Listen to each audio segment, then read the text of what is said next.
క్షమించు మోడీ గారు, నన్ను క్షమించు, మోడీ గారు నన్ను క్షమించు. నా నోటితో నిన్ను భార్య లేదు నీకు, కుటుంబం లేదు నీకు, నువ్వు ఒక ఎదం చెడిన వాడివి, నువ్వు ఈ దేశానికి నష్టం, ఈ దేశానికి నువ్వు ఒక టెర్రరిస్టు, అరిష్టం, నువ్వు దుర్మార్గుడివి, పాపాత్ముడివి అని నా నోటితో తిట్టాను. కానీ అదే నోటితో ఇవాళ నేను ఏం మాట్లాడా అంటే మోడీ అంటే అభివృద్ధి, మోడీ అంటే సంక్షేమం, మోడీ అంటే ఆత్మగౌరవం. అంటే దాని అర్థం ఏంటి? క్షమస్వస్థం క్షమస్వస్థం స్వత్వం అంటే నన్ను క్షమించు మోడీ, నన్ను క్షమించు మోడీ, అన్యదా శరణం నాస్తి. నన్ను జగన్ నుంచి కాపాడేవాడు ఎవడో లేడు. పవన్ కళ్యాణ్ నమ్ముకుంటే పవన్ కళ్యాణ్ నన్ను కాపాడలేకపోతున్నాడు, నువ్వు తప్పితే నన్ను జగన్ నుంచి కాపాడదాకా ఎవడు దొరకట్లేదు. అన్యదా శరణం నాస్తి త్వమేవ శరణం మమ. నన్ను జగన్ నుంచి కాపాడు మోడీ అని కాళ్ళ మీద పడటం తప్పితే ఇందులో ఈ సభలో అతను మాట్లాడింది ఏంటి? చంద్రబాబు నాయుడు ఏం మాట్లాడాడు? మొన్న ఎందుకు తిట్టాము, ఇవాళ ఎందుకు మోడీ కావాలి ఈ రాష్ట్రానికి? మోడీ వస్తే ఏం చేస్తాడు? ప్రత్యేక హోదా ఆ రోజు 5 ఏళ్ళు కాదు 10 ఏళ్ళు ఇస్తానని మోసం చేశాడు ఈ రాష్ట్రాన్ని, నాశనం చేశాడు ఈ రాష్ట్రాన్ని అని చెప్పి నోటితో ఇవాళ మోడీ అంటే తెలుగు ప్రజల ఆత్మగౌరవం, మోడీ అంటే దేశ ప్రజల ఆత్మగౌరవం, మోడీ అంటే అభివృద్ధి, మోడీ అంటే సమిక్షేమం, సంక్షేమం కాదు సమిక్షేమం. మరి ఏమైంది? ఏంటి మార్పు కారణం ఏంటి? మోడీ అంటే సంపద సృష్టించే వ్యక్తి, మోడీ అంటే ఒక నమ్మకాన్ని కలిగించే వ్యక్తి. కరోనా సమయంలో మనందరి ప్రాణాలని కాపాడాడు. చంద్రబాబు నాయుడు గారి యొక్క కీర్తి సుధ ఇది. మోడీ గారి గురించి ఆయన వాళ్ళు మాట్లాడినటువంటి కీర్తి సుధ ప్రపంచంలో భారతదేశాన్ని 5వ స్థానాన్ని నుంచి 3వ స్థానానికి తీసుకొచ్చాడు. అమెరికా తర్వాత మళ్ళీ మనమే చిడతలుచుకుని యమకుట్టుడు భజన, మామూలు భజన కాదు ఈ చంద్రబాబు భజన, అసలు మామూలుగా హరిలో రంగ హరి. మనందరం మోడీ ఆశయాలతో అనుసంధానం కావాలంట. చంద్రబాబు నాయుడు గారు చెప్తారు మనందరం మోడీ ఎందుకు కావాలి. ఈ 5 ఏళ్లలో గడిచిన 2019 నుంచి ఈ రోజు దాకా మీరే తిట్టారు కదా, మీ బామ్మర్తో తిట్టించారు కదా, మోడీ లుచ్చాహే బచ్చాహే అని. ఆ మోడీ లుచ్చాహే బచ్చాహే ఇవాళ అచ్చాహే ఎట్టా అయ్యాడు? ఎలా అచ్చా అయ్యాడు? ఎందుకు అయ్యాడు అంటే మీరు కూడబలుక్కుని దొంగల ఊళ్ళు పంచుకున్నట్టుగా మీరు ఏకమైపోతే సరిపోద్దా? ఈ రాష్ట్ర ప్రజలకి మీరు ముగ్గురు ఎందుకు కలిశారు? ఏంటి మాకేంటి ఈ రాష్ట్రానికి ఏంటి అని చెప్పని ఒక్కటి చెప్పలేదు అక్కడ మీ ముగ్గురులో.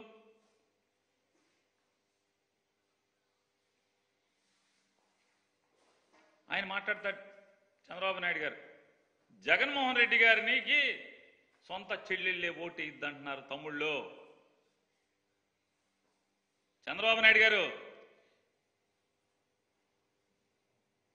మీకు కాళ్ళు కడిగి కన్యాదానం చేసి కాళ్ళు కడిగి నీళ్లు తల మీద జల్లుకున్నటువంటి మీ మామగారు నీకు ఓటేయిద్దని చెప్పాడు. నువ్వు సర్వనాశనం అవ్వాలని చెప్పాడు. నువ్వు ఒక దగాకోరని చెప్పాడు. మీ తోడబుట్టినటువంటి తమ్ముడు రామ్మూర్తి నాయుడు గారు మా అన్నకి ఓటేయబాకండి, నారా చంద్రబాబు నాయుడు గారికి ఓటేయబాకండి అని ఊరూరు తిరిగాడు. మీ బావమర్రి హరికృష్ణ గారు మా బావ పెద్ద దొంగ, మా బావకి ఓటేయబాకండి అని ఊరూరు సందు గొంతు తిరిగాడు. మీ తోడల్లుడు దగ్గుపాటి వెంకటేశ్వరరావు గారు ఇతను ఒక వెన్నుపాటుదారుడు, కుట్రదారుడు, దొంగ, ఏయబాకండి ఓటు అని మీ తోడళ్ళు తిరిగాడు. మీ వదిన గారు ఈరోజు డయాస్ మీద ఉన్నటువంటి ఆవిడ మా బావకు దొంగ, మా బావకు మోసగాడు, మా మరిది ఒక మోసగాడు, ఓటేయబాకండి నారా చంద్రబాబుకినని సాక్షాత్తు మీ శ్రీమతి గారు అక్కగారు తిరిగారు. మీ మేనగోడల భర్త గారు నార్నే శ్రీనివాసరావు గారు చంద్రబాబుకి ఓటేయబాకండి అని చెప్పని ఊరు ఓడా తిరిగాడు. మరి మీ చుట్టాలంతా ఆగా తిరిగేశారు కదా. ఇవాళ ఈయన మాట్లాడతాడు. ఇకపోతే మోడీ గారు వచ్చారు పాపం. అంటే నారా చంద్రబాబు నాయుడు గారు మోడీ గారి కాళ్ళు పట్టుకుని బతిమాలి బతిమాలి ఒప్పందం కుదుర్చుకుని, అంటే ఈ ఒప్పందాలు ఈ పొత్తులు రాష్ట్రానికి అవసరం లేదు, రాష్ట్ర ప్రజలకు అక్కర్లేదు. ఈ లోపాయికారి ఒప్పందాలు ఎవరి కోసం, ఎందుకోసం? ఈ లాలూచీలు ఎవరి కోసం? అంటే వీళ్ళు కూడబలుక్కుని ఈ రాష్ట్రానికి ఏం చేస్తారో చెప్పకుండానే, ఈ రాష్ట్ర ప్రజలకు ఎందుకు వీళ్ళకి ఓటేయాలో చెప్పకుండానే వీళ్ళు కూడబలుకుంగానే వెంటనే మనందరం ఓటేసేయాలంట, జగన్ గారిని ఓడిచ్చేయాలంట. సభ జరుపుకోవటం చేత కాదు, మైకు మోగదు. మైకు ముందు సాక్షాత్తు ఈ దేశ ప్రధాని పావుగంట సేపు బొమ్మలాగా నుంచునే పరిస్థితి. సభ జరుపుకోవడం చేత కానటువంటి మీరు ఇంకా జగన్మోహన్ రెడ్డి గారి మీద యుద్ధం, సంసిద్ధం. ఏం సంసిద్ధం? మీరు దేనికి సంసిద్ధం? ప్రధానమంత్రి గారిని ఆ రకంగా మీరు అవమానపరచడం.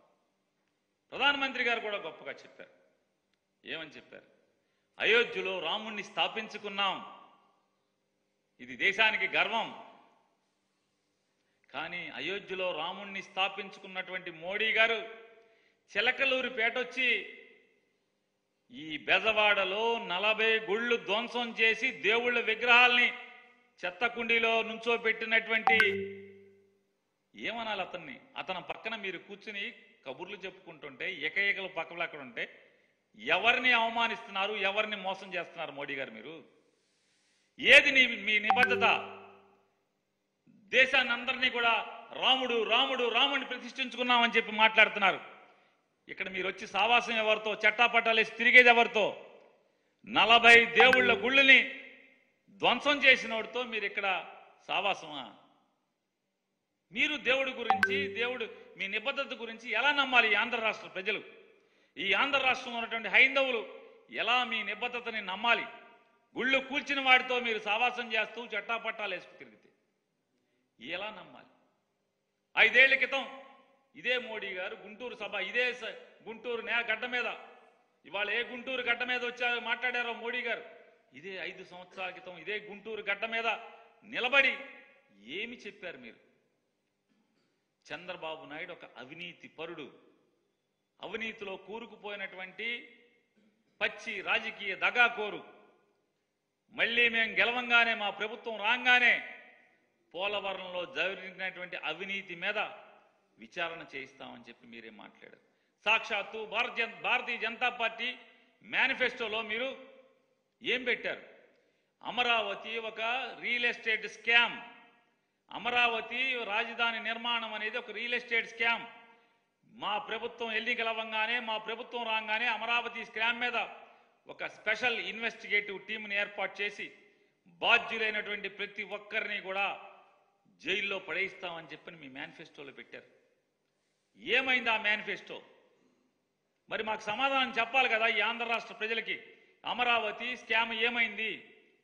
పోలవరం పూర్తి చేస్తామని చెప్పారు, పోలవరంలో అవినీతి జరిగిందని చెప్పారు, వారం వారం పోలవరం అని చెప్పని అంటున్నాడు అతను.